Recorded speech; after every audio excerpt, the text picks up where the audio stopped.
everyone, and welcome to another episode of the Ultimate Supply Chain podcast, where we have the aim of answering your burning supply chain questions. I'm Louise Barber, the Global VP of Marketing here at DHL Supply Chain, and I'm your host for the series. Well, today we are going to dive into the subject of decarbonisation and how real estate can accelerate a greener future for DHL's customers. And as we go on that journey, I am absolutely delighted to welcome Jacob Monroe, who is the CEO and founder of Camion. Jacob, welcome to the podcast. It's really brilliant to have you here. Thanks very much. Excited to be here. Well, look, before we jump in, can you tell us a bit about you? I'm really excited to understand, how did you start on this journey? What's Camion all about? How did you end up starting Camion? So yeah, really excited to be here. I've spent my entire career in energy. So I started in Washington, D.C. at a nonprofit for green building. I joined Tesla in 2012, and for about 3.5 years, I just rode the rocket ship as they started delivering Model S, developed a name for themselves, and they also started deploying supercharging to charge the vehicles. They announced and started selling batteries for commercial and industrial applications. And it became really clear to me that if the world looked like I thought it would with electric vehicles, that we would need a lot of infrastructure to support that. And so around that time in 2015, I joined a startup called Advanced Microgrid Solutions. AMS was deploying batteries for commercial and industrial applications.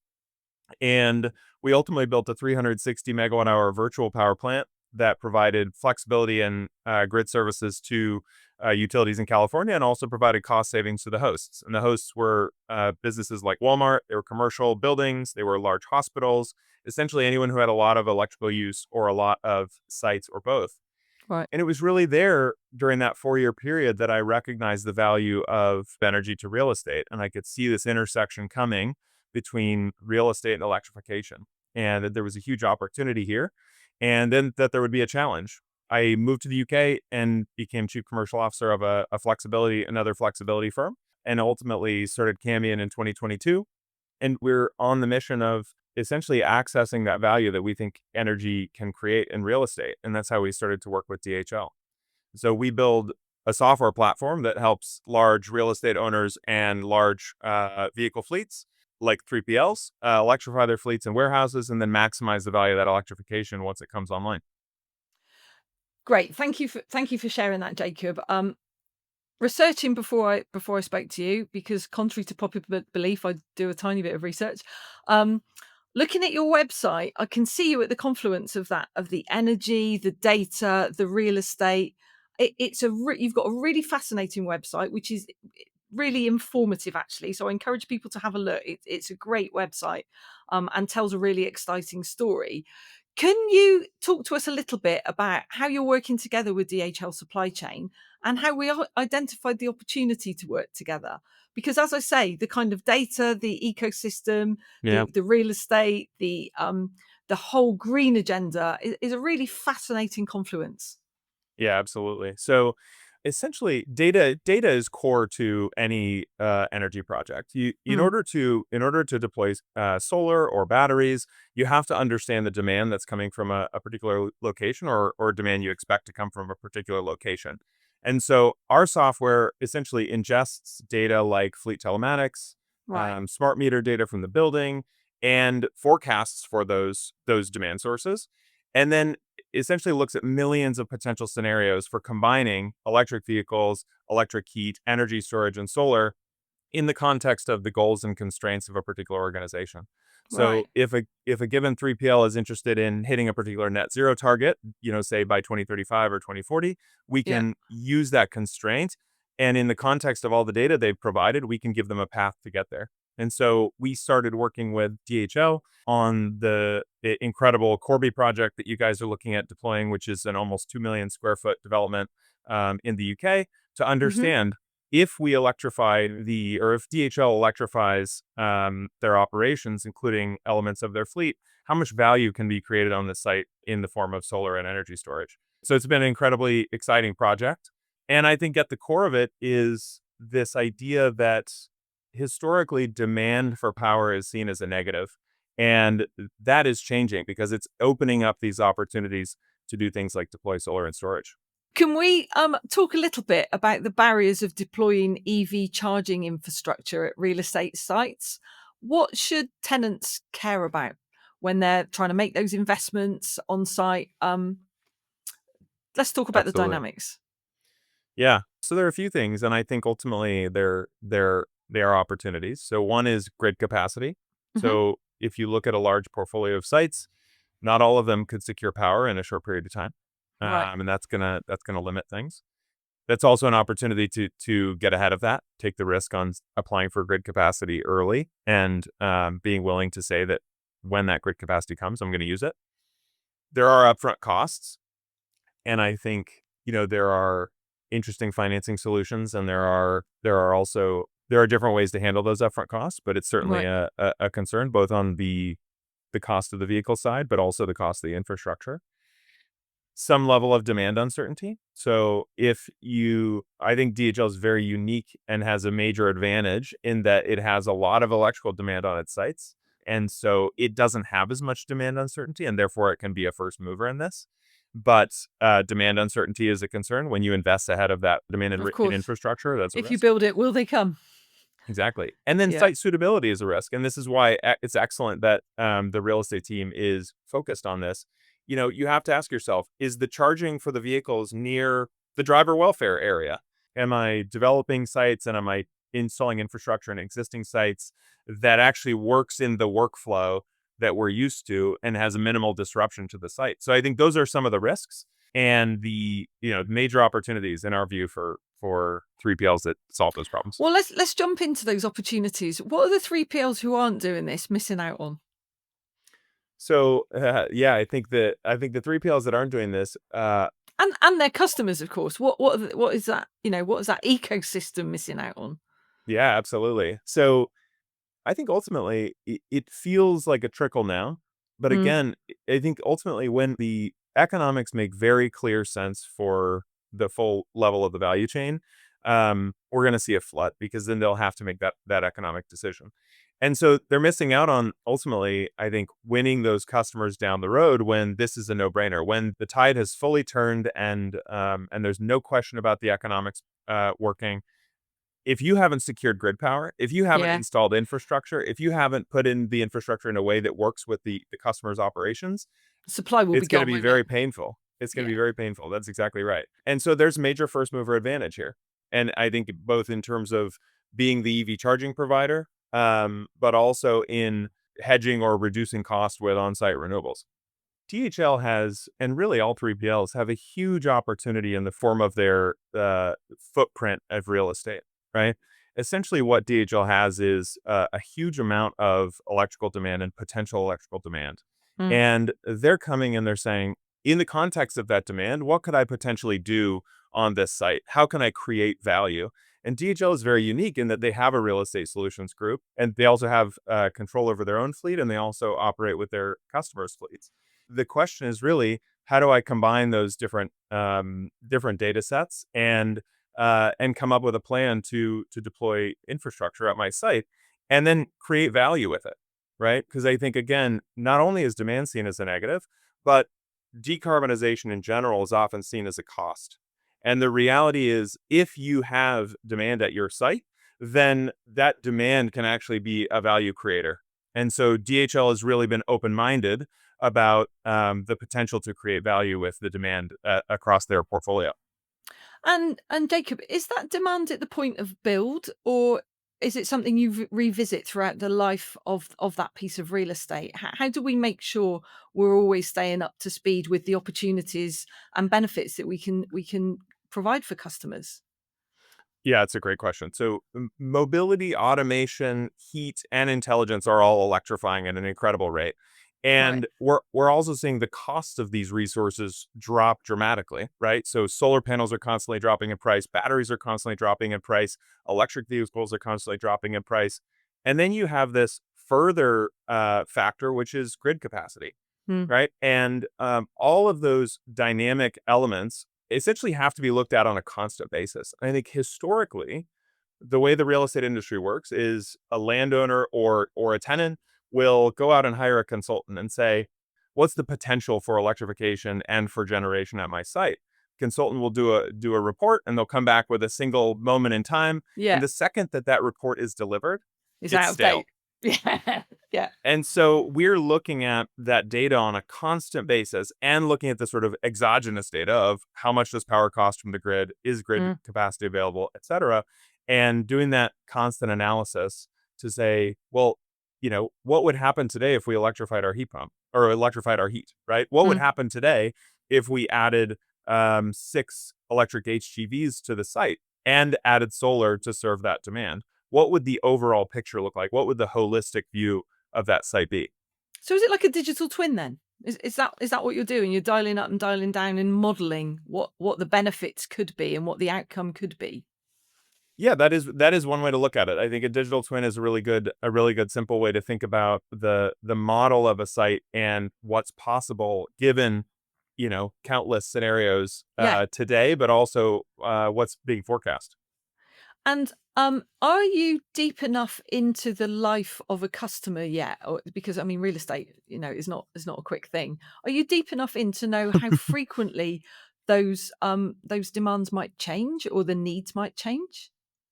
Well, the needs can change fairly frequently in this constantly changing environment we have, where customers are asking for things on a regular basis. Mhm. Fleets tend to be upgraded on a sort of gradual basis. Yeah. So you take a site that has 200 trucks, they're not going to most likely that customer is not going to buy 200 trucks Every in year or in yeah. one pass. They're going to Yeah, start with exactly. 5, then they're going to do 10, then they're going to do 20. So you have to be constantly looking at this. But the other element of this is the sort of boring day-to-day admin. All of that data that's generated by the solar, by batteries, by EV charging, all of that has to be reconciled. The appropriate party has to be billed, and that Mm, has to be done in the context of the commercial structure for the site, right? yeah. Is the tenant paying for that power, or is the power being paid for by the grid? Is the battery participating in wholesale markets, for example, or frequency response markets to provide grid services? So there's complexities on a constant basis to say, well, how do we manage these assets? Yeah. So we do both of those things, the upgrade side of it, but also processing that data to make sure that the day to day works. Amazing. And the solutions that you provide, are they very different by country, by region, by parts of the world? What's the flexibility and what's the demand difference? Well, and this is another area where this is another challenge for real estate to overcome. Mm, Every market you look at has slightly different rules to play in, right? That's everything from accounting and tax to the markets that you can participate in with a yeah, battery or with solar or with flexibility. And they have different inputs like subsidies, of course. tax credits and things like that. And so today we're operating in the UK. We're currently looking at Europe. That's part of the value we expect to provide is essentially saying, okay, for a land for a 3PL that has property in 15 European countries, how do they normalize across all those countries to deal with all those differences? And that's Mm, part of what our platform does. It says, okay, not only am I going to bill the appropriate party in the UK, but I'm going to do that in the context of whatever the market rules are in Germany, for right. example, right? And so we think there's room today for this layer of asset management that ensures that the assets are living up to what they need, the operators are living up to what they commit to, and ultimately we manage everything in between so that a customer like DHL has a single platform to use. Right, so you can apply some level of standardization without Exactly. losing the very necessary local nuances. That's Yeah, exactly right. amazing. That, it is actually quite fascinating, isn't it? I can see why you were tempted away from Tesla. We know that some of our customers perhaps shy away from the whole agenda, the whole ecological agenda because of Yeah. cost.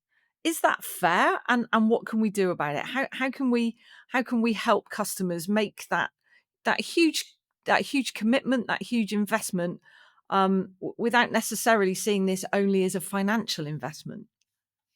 Yeah, well, and I think this is one of the exciting things about what DHL is doing. DHL is in investing ahead of their customers' needs in many Mm, ways. So they're securing grid power with the expectation that the tenant will need it. They're looking at installing EV charging with the expectation that their customer will need it. mhm. And they also have you guys also have a 1 gigawatt solar goal by 2030. That's a massive goal. It will Yeah. make you one of the largest solar developers or solar operators in the world. That is very forward thinking. And so when it comes to costs, it's not just a question of the upfront cost, it's also a question of the ongoing cost and Yeah. whether you're working with a partner who is willing to take a view on that. The exciting thing to me about commercial electrification is in fact that it comes down to cost. If you look at passenger vehicles, it's an emotional purchase, right? Yeah, And you definitely. have this gradual uptake. But the second that it makes financial sense for a business to electrify their fleet, they'll do it. There's no emotion involved. It's not a question of like, do I think the car is beautiful or not? I mean, that plays some part, but at the end of the day, we're at a point where we're at a tipping point in cost where light commercial vehicles in many locations are actually cheaper than their internal combustion counterparts. Sort of the more middle mile and rigid vehicles are starting to get very competitive, and even electric HGVs are starting to go electric for many customers. So cost matters, but it's also a question, as I said at the beginning, of how can you create value with this, right? Mm. If you're consuming all this power on site, can you make money by serving that load with solar and or energy storage and market participation? So using all those assets and participating in the electricity markets. And typically, when you speak to customers, what persona? Who are the people you're speaking to? Is there a chief, a chief ES&G Yeah. officer? Is this a chief decarbonization officer? How's the market changing? Who's making these decisions? I think your last question is a good hint, which is today it's the CFO. Right. Like ESG is very important, and I think generally we find a champion in ESG and in Yeah. sustainability, because they understand the opportunity. But Yeah. at the end of the day, and again, this is one of the reasons that DHL is quite unique in that if you look at it purely as a fleet problem, it's a hard problem to solve. You just have costs, right? And if you look at it as an estates problem or a real estate problem, you have to install all this infrastructure and you have no guarantee of payback, Return. right? Yeah. And so at the end of the day, you have to look at both of those P&Ls together, and that is ultimately the job of finance to say, well, yes, we can electrify our fleet over here, and then we're going to create value in the solar we install on the roof, right? Or in the energy storage we install behind the building. So I think ultimately it's a finance decision. And we in working with DHL, we've shown that it can pay to do this if you look at it holistically. Yeah. So typically, if you were a customer of DHL and Camion working together, how far out? What is the customer journey like? How far out does the conversation start, and how do we interact with customers together? Yeah, so we essentially we try to get our hands on the data that we talked about, Hmm. right? So ideally some level of operational data and also energy consumption data today. And then we look out across a 20-year time span because in order for us to understand the value of installing solar today, we have to think about what's the electrification journey that solar is going to serve down the In the road. longer term, yeah, yeah, yeah. Exactly. Mm. And ultimately that will come back and say, here's the value of renewables on site, or here's the value of paying, 20p per kilowatt hour for that energy versus 25p per kilowatt hour. And so we're looking at this and saying fleets are electrifying gradually. Hmm. We want to look at that and say, well, what are your goals? What are your constraints? And we can tell you what the optimal electrification strategy is in the context of all these other assets. Right. Amazing. I guess that's one of the ways that customers are seeing a return in the sort of decarbonisation journey that you're taking them on. Um, how can customers invest in that journey while still generating attractive returns? Because there is a cost to it. Inevitably, there's a cost to it. How are they going to make sure that they're seeing those attractive returns? Well, again, I think it's looking at it holistically. Mm. I think you can't look at it in isolation. It can't just be a question of is this gonna Want to is get paying, payback? Yeah. yeah, will I get a payback on this vehicle? Mm. You have to look at it and say, well, what is my real estate strategy? What is my renewables strategy? What is my energy storage strategy? And that's ideally what we can help with, right? And ultimately, that's what we've done with DHL is look at all the different possibilities and look at the potential for scalable power and being a first mover, right? Mm. So DHL, I think, is great in that they're saying, Well, we're at the center of our customer's journey. And so we as Camion love that, right? Yeah. Because we can work with the customer at DHL to say this infrastructure will unlock you electrifying the rest of your fleet, right? You're quite literally at the center of their supply chain. Yeah. And so if you install charging and that enables them to electrify, say, 10 of their vehicles, then they're gonna start asking themselves, well, what if I put charging at this other facility, you know, 200 miles away? Right. Well, then that would suddenly unlock even more routes that I could go on, and that would unlock more value that I could create. And what if I put solar on the roof there? That ultimately is the ideal process, and that's why it's fantastic working with DHL, because if you guys lean forward on some of these configurations, it's going to make it possible for the customer to go on the journey in other parts of their business. So they'd end up with like a decarbonized network almost. Everything linked to optimize their, as you say, decarbonized journey. Yeah, that's exactly right. And it's our belief that the electrification of vehicles, is what is going to, and heat, again, Mm. is what's going to unlock renewables and on-site storage. And so we think ultimately this is just the tip of the iceberg. Electrifying vehicles is one piece of the puzzle that unlocks so much other stuff. And typically, is that electrifying vehicles where customers start their journey? Where would you expect to? Where does a? I'm not there's anything such thing as as a typical customer, but in your experience to date, where do they start? Where do they start? What's their first step in taking that more strategic approach to their ES&G investments? Usually the first step is saying, what's my lowest hanging fruit, Right. Yeah. right? What site do I know I can get power at? So that's something Yeah. we haven't talked about, is securing grid power. What routes do I know will be able to handle the constraints of payload in electric vehicles? Because there are Hmm. some payload restrictions on like electric EHUVs, or electric HUVs in particular. And they say, okay, great. Well, I know that these routes are not going to, exceed the payload requirements. I know I can get power at this site, and it's going to be relatively easy for me to install charging. And so they start there, and then again, looking at that data then allows us to say, well, how do we actually serve that load? How do we serve that demand? Can we talk a little bit about maybe some ways that customers can invest in decarbonising their supply chains and building future energy resiliency? How do they do that while still generating attractive returns? So one major thing that they can focus on is opportunities for market participation. Installing energy storage, for example, that participates in power markets, can be Right.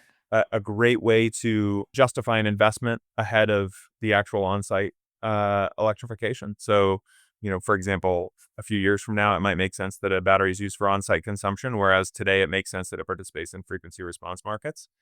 And there are also opportunities for customers and 3PLs or landowners to share in the investment, right? I think one challenge in real estate is there's this misaligned incentives problem where the customer says, "Well, I'm not going to be here forever. I'm not going to invest," and the landlord says, "I'm concerned about taking technology risk. I'm not going to I'm not going to invest." invest. Right. When they're both missing out on upside as a result, Yeah. right? The landowner is missing out on increasing the value of their property, or the 3PL is, and the customer is ultimately missing out on the benefits associated with electrification.